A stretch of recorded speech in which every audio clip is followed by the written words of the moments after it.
Welcome back to Fight News Now Live. It's time to play our favorite game. It is Wheel of Fighting, featuring our live studio audience as we get set to bring out the wheel. Wheel of Fighting! I love that song. It's one of my favorites as well. Here is where we spin the wheel. It's going to land on a random topic, and then we'll discuss the topic. I wonder how many weeks we will continue to explain this. That could be new viewers. George St-Pierre returning.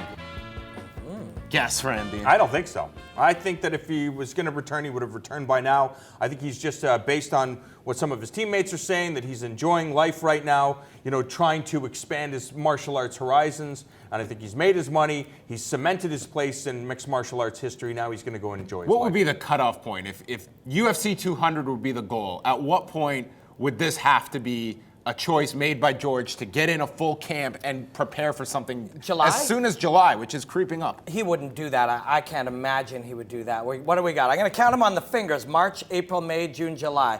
5 months, 20 weeks. He'd basically have to be saying, within 4 weeks, he'd have to be deciding. You'd want 10, 12, 14 weeks, 16 weeks to truly get ready when you've taken that time off. There he is training with our friend Jorge at an awesome gym called Open Mat here in Toronto. And there's him at TriStar. You saw him with Jorge. He's been training, he loves the martial arts, but I don't think he's at, peak conditioning. He'd want 16 weeks, I'm sure. All right, let's go to topic number 2 as we spin the wheel.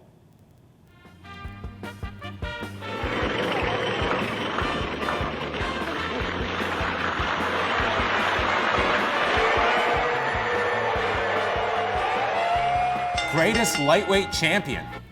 Is that what we're giving a title to Rafael dos Anjos already? Well, there's a question mark there. So. Yeah, question mark. I'll say that's kind of insane and already. I think my buddy Joe mentioned that he thought he might be one of the greatest lightweight champions of all time. Rafael. Might be one of? No, we know that. I'm pretty sure that's Frankie Edgar, right? Frankie Edgar's the greatest lightweight champion. I mean, the guy. BJ Penn. What about BJ Penn? He defeated BJ Penn a bunch of times. I'm looking at title run. Yeah, okay. I guess title run. Sean Shirk was a pretty great lightweight champion. Sean Shirk was a great lightweight champion. champion. There's been a lot of them. There's been a lot, yeah. I'll tell you one thing. All of my friends in Ireland, if Conor finds a way, they will immediately tell you that Conor McGregor is the greatest lightweight champion. That guy captures people's imagination, particularly his own people. But that is a crazy hard fight. Rafael dos Anjos, the pressure, the combination of heavy striking and his jiu-jitsu game, he's a tough fight, man. What about Anthony Pettis?